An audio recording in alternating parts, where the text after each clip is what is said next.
Saudações. Eu não vou mentir para vocês e dizer que eu não tenho medo de virar uma espécie de... como é que eu explico? Tem coisas piores do que o anonimato. Tipo, eu falo e minha audiência é baixa. Esse é um canal com 600 inscritos, mais ou menos, né? Mas eu morro de medo de ficar conhecido da maneira errada. Como aqueles canais que falam merda, que difundem pseudociência, canal de autoajuda, esse tipo de coisa. Não vamos citar nomes porque tem o seu processinho, né? Melhor a gente ficar longe dele. Mas enfim, eu quero comentar sobre a questão que eu falei no vídeo anterior, a relação entre capitalismo e doença mental. Porque isso de fato é muito importante. O capitalismo é a doença que leva a desesperança profunda, a insatisfação profunda do ser humano consigo mesmo, porque através da propaganda o capitalismo consegue transformar isso em consumo, certo? Os que não se rendem ao consumo podem se render ao vício, seja droga, jogo, álcool, e os que não se rendem nem à droga nem ao consumo podem se render ao fanatismo religioso, político, que vai servir aos interesses do capital. Isso é um fato. Eu estava zapeando, né, pelo aqueles shorts do Facebook e vi um vídeo do YouTube aqui. Foi um artigo interessante, um short curto, falando sobre um suposto estudo no qual um cientista colocou os ratos na água e antes deles morrerem retirou eles e depois colocou de novo. Eles resistiram muito mais tempo na água do que um rato selvagem, porque eles tinham esperança. Eu falei, bom, isso é merda. Aí eu fui ver se esse estudo existia, e de fato ele existe. Vou inclusive deixar para vocês no link esse estudo, certo? Para não falar, o Leider está falando merda. Não, não estou. Correto? Vou até ler um artigo sobre isso. Há outro caso de estudo, está comentando um estudo aí. Há outro caso de estudo igualmente perturbador. Ratos foram colocados em cilindros de água e observados enquanto se afogavam. Esse estudo foi realizado, de fato, pelo biólogo, psicobiólogo e geneticista americano Kurt Richter.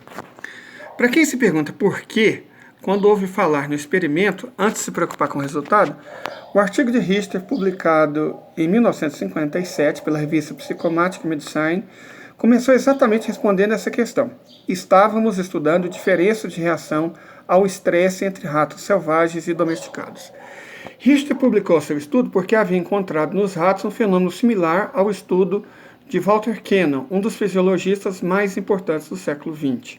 No estudo de 1942, com o título Morte Voodoo, que eu também achei esse artigo, ele de fato existe, Cannon mencionou vários casos de morte súbita, misteriosa e aparentemente psicogênica em várias partes do mundo, que ocorriam em até 24 horas após o indivíduo violar alguma norma social ou religiosa.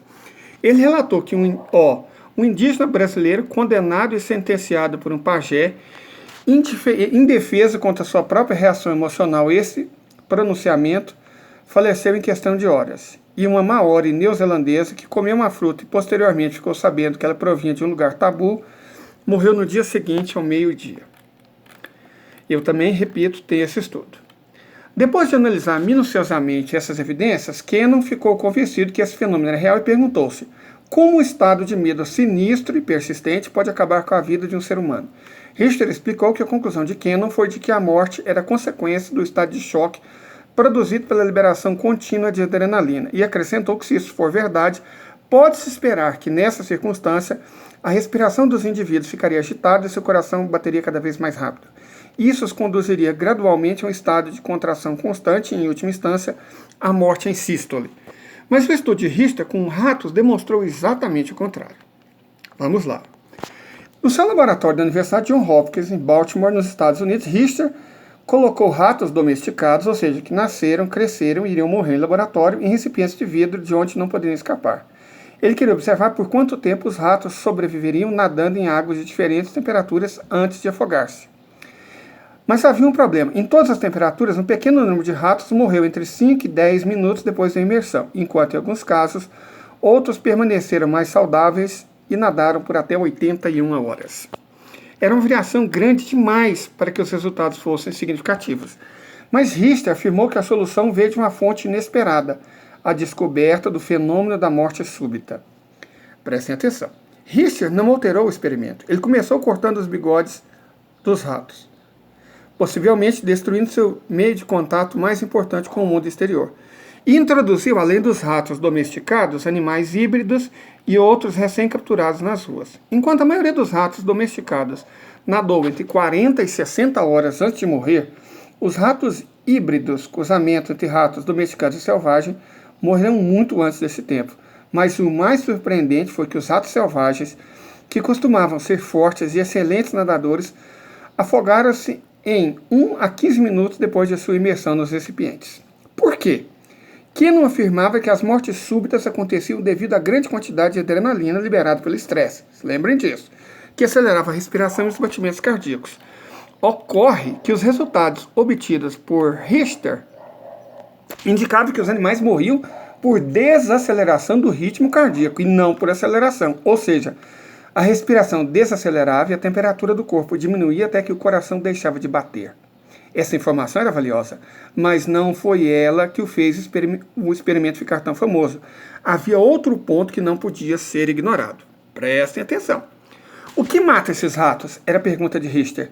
Porque os ratos selvagens, ferozes e agressivos morrem rapidamente, e isso não acontece com a maioria dos ratos mansos e domesticados, se submetidos às mesmas condições. De fato, ele observou que alguns ratos selvagens morriam até mesmo antes de entrarem na água, ainda nas mãos dos pesquisadores. Mas Richter identificou dois fatores importantes. A restrição utilizada para reter os ratos selvagens, eliminando rapidamente qualquer esperança de fuga. Segundo, o confinamento no frasco de vidro, que também eliminava qualquer possibilidade de fuga e ao mesmo tempo ameaçava-os com afogamento imediato. Em vez de disparar a reação de luta ou fuga, Richter estava observando a falta de esperança dos ratos. Estejam eles presos nas mãos dos pesquisadores ou confinados em recipientes para nadar, os ratos encontravam-se em uma situação contra a qual eles não têm defesa. Essa reação de desesperança é exibida por alguns ratos selvagens muito pouco tempo depois de terem sido agarrados com as mãos e impedidos de se mover. Parece que literalmente eles se rendem. Por outro lado, se o instinto de sobrevivência fosse disparado em todos os casos, por que os ratos domesticados pareciam convencidos de que, se continuassem nadando, poderiam acabar se salvando? Poderiam os ratos ter convicções diferentes e até esperança? Richter voltou ao experimento. Ele pegou os ratos similares e os colocou no recipiente, mas pouco antes de morressem, ele os retirava. Segurava por um momento, soltava e colocava eles de volta na água. Assim, ele escreveu, os ratos aprendem rapidamente que a situação, na verdade, não é desesperadora.